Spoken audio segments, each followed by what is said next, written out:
Welcome back, you're watching the Daily Rundown. Now I've been joined by Clive Hamilton from Growing in the City. Hello Clive. Hello, nice to Yes, you too, thanks so much for coming in. Now before we get into our chat, we're going to kick off this interview with a little video. Just tell us what you're here all about. Yeah.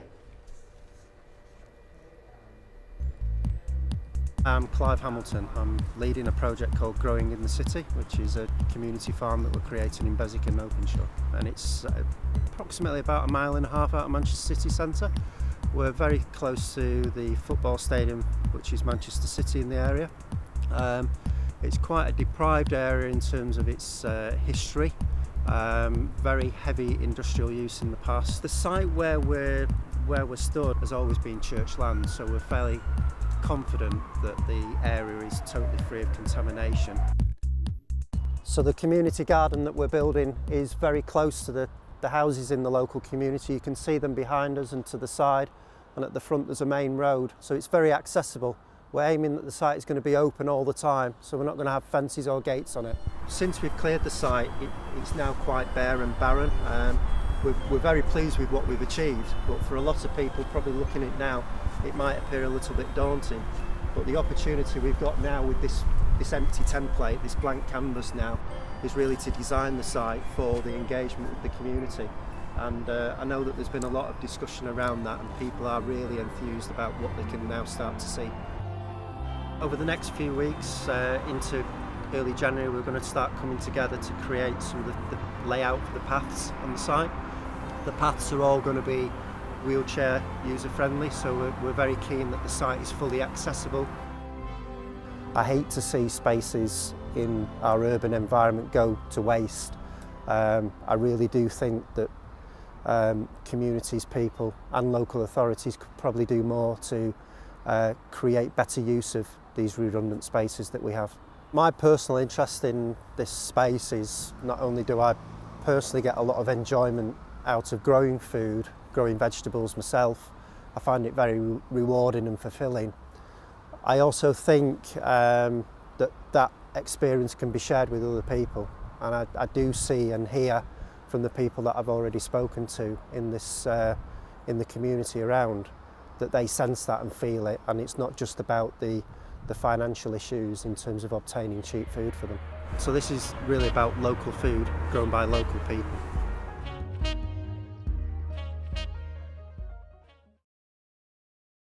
Around it.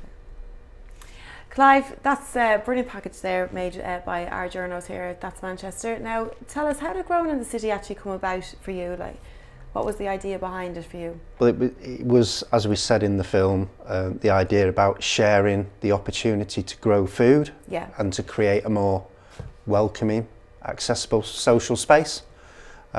Piece of land that was redundant and going to rack and ruin and causing other problems, social problems in that area. So a combination of things: personal interest in growing food, opportunity for community to come together and to share and learn new skills. Yeah. And that was probably the big thing that came out of it. Now I kind of wanted to talk about the it's the capacity in, it was last week was Men's Mental Health Awareness Week. Yes.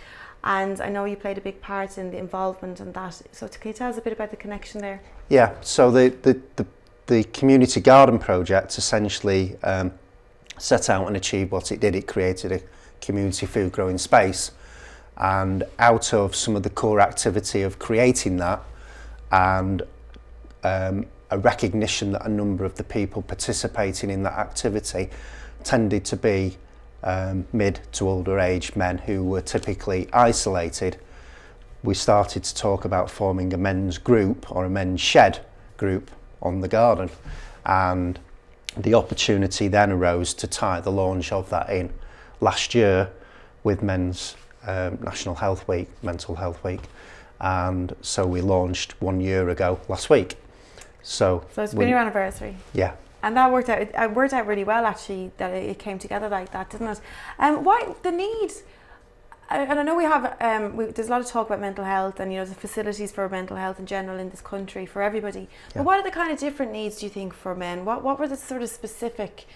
What what can you offer? What can Growing in the City offer for men who might be suffering with mental health? Well, I don't think that we're unique, and the Men's Shed Group is not unique. And certainly, what we've done is we've provided a facility as such. It sounds a bit sort of twee that we've come together very much influenced by the requests and the needs of the participants in the garden.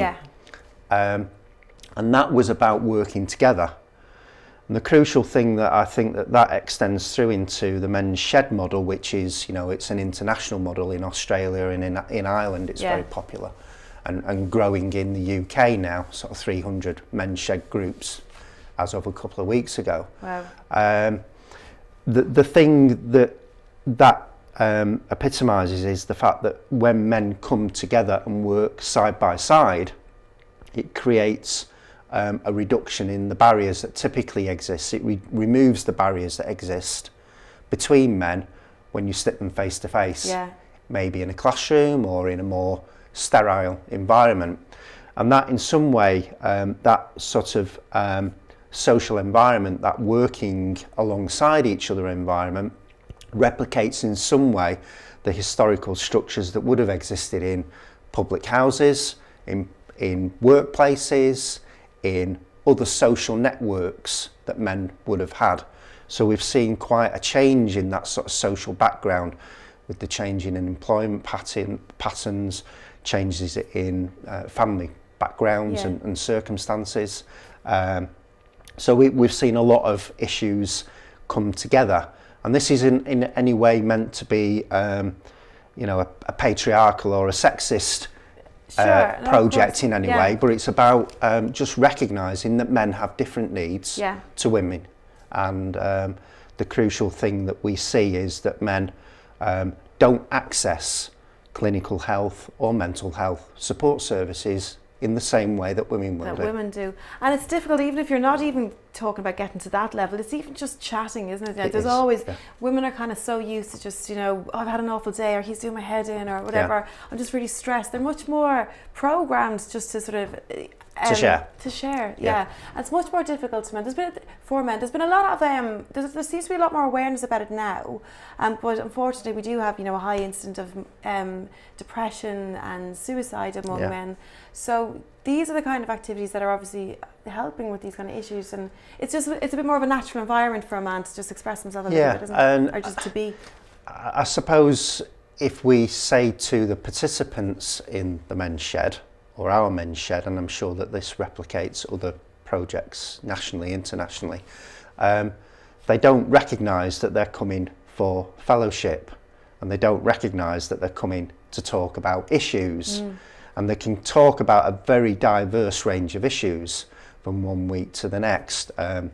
We have instances of people talking about bereavement, about clinical health issues. Wow. And gathering information from professionals or from people who will signpost them on to experts. But we also have them just talking about everyday issues. What's gone on in football, what's gone on with their neighbours. Traffic in Manchester.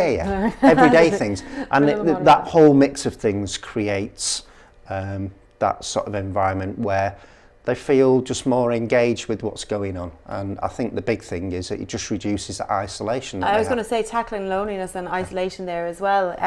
Now, I don't want to run out of time before we cover everything. Tell us about the Spirit of Manchester Award. Oh, right. Yeah, we're very pleased to be nominated by a number of friends in sort of locality network in East Manchester. So we do quite a bit of work with the Age Friendly Network and other health networks in East Manchester, and they've very kindly nominated us for Spirit of Manchester in the name of Growing in the City. Fantastic. As a community space. So that's fantastic. And I mean, you've only established just over a year just now, so that's fantastic achievement. Congratulations on that. Thank you. Who are the kind of people that get involved then, and if somebody was thinking they might like to get involved, how would they go about it? Well, we have men, young men as low as the age of 22. Really? Yeah. Wow. We have typically sort of men of, I would say, probably age 40 plus. We have some older stalwarts of age 83, 85. Excellent. And we have females who come along. So you've got the women are coming in as well, Yeah, so it's accessible to everybody in the area. There's no barriers in that sense. Everybody is welcome. That's fantastic, Clive. You set up a fantastic project there, and congratulations. Best of luck with that award. We're going to have another look at a little clip of you guys in action. Thanks very much, Clive Hamilton, for coming in today. Thank you. Thank you.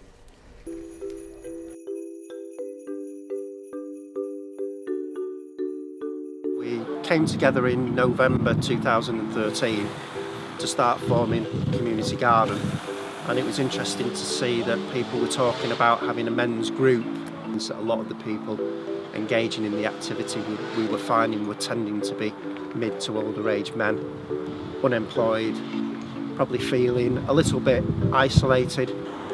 The thing that we see in the activities that are engaging is that rebuilding of confidence, rebuilding of self-worth, not only in the sense of identifying with other people, but also a value in terms of some of the things that they produce.